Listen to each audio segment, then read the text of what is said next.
Voilà un exemple où je suis un peu anticonformiste. Il n'est pas vrai qu'il faut faire disparaître les nations pour faire disparaître les guerres.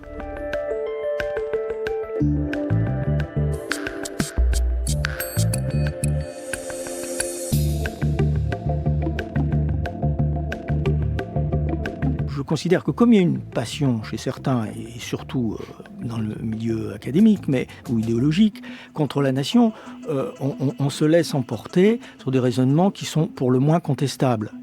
C'est-à-dire que le facteur belliqueux qu'on prête aux nations, on dit la nation c'est la guerre, enfin, le président français a dit le nationalisme, pas la nation. Si on regarde précisément les choses historiquement, la vraie variable, c'est démocratie ou absence de démocratie. Les nations démocratiques ne se font pas la guerre entre elles. Il n'y a pas d'exemple. Donc si toutes les nations du monde étaient démocratiques, je pense que nous aurions un monde plus pacifique.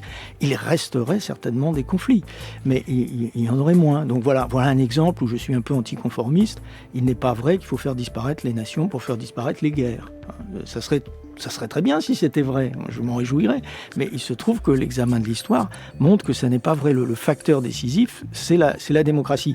Et même si on me donne des contre-exemples, je ne suis pas convaincu, parce que je pense que si les États-Unis, évidemment supérieurs dans la guerre du Vietnam, l'ont perdu, c'est parce qu'ils étaient une démocratie, qu'ils ne pouvaient pas tout faire, et que les jeunes Américains, à juste titre, n'avaient aucune envie d'aller se faire tuer au Vietnam. Et par ailleurs, si les Vietnamiens ont pu résister, c'est parce qu'ils ne se sentaient pas non plus exactement des Chinois, qu'ils ont par ailleurs battu aussi dans une guerre ensuite, et qui pensaient faire une nation. C'est pas uniquement en tant que communistes qu'ils ont battu les États-Unis.